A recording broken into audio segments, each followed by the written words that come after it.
হোজাইফা বলছে, আল্লাহ নবী, ইসলাম যে ধোঁয়াটে, ইসলাম যে ঘোলাটে, এটা বুঝতে পারলাম না যে। তখন আল্লাহ রসুল বলছেন, শোনো, ইসলাম ঘোলাটে মানে ইসলামে এমন এক প্রকারের নেতা হবে, এমন এক প্রকারের আলেম হবে, সমাজ এমন হবে যে মানুষেরা আমার তরিকা ছেড়ে দিয়ে তারা বলবে এটা রাসূলের তরিকা।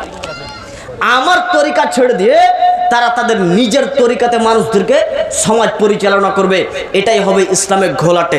আল্লাহর নবী তাদের পরিচয়গুলো একটু দেন তো, ওই লোকগুলো কেমন হবে? তখন আল্লাহ রসুল বলছেন, শোনো শোনো শোনো, ওই লোকগুলি তোমাদের মতনই হবে, ওরা তোমাদের মতোই ভাষাতে তারা কথা বলবে। আল্লাহর নবী ওই সময়তে যদি আমি হোজাইফা ওদের সম্মুখীন হই, একেবারে মুখোমুখি হই, তাহলে আমার করণীয় কি এবার বলেন। তখন আল্লাহ রাসূল বলছেন, শোনো হোজাইফা, যদি তুমি তাদের সম্মুখীন হও তাহলে সেই সময়তে তুমি মুসলিম কোনো নেতাকে খুঁজে নাও, আর যদি মুসলিম নেতা না পাও তাহলে মুসলিম কোনো সমাজকে তুমি খুঁজো। এই মুসলিম নেতা আর মুসলিম সমাজ এই দুটার ভিতরে কোনো একজনকে তুমি ধরে নেবে।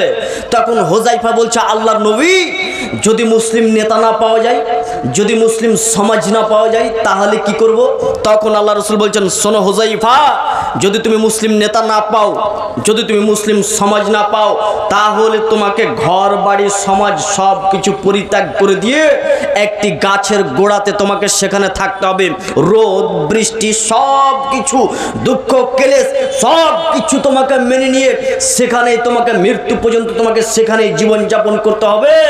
অথচ তুমি সেই তোমার সমাজের মধ্যে থাকতে পাবে না যে সমাজের শরীয়ত অনুপাতে সমাজই চলে না।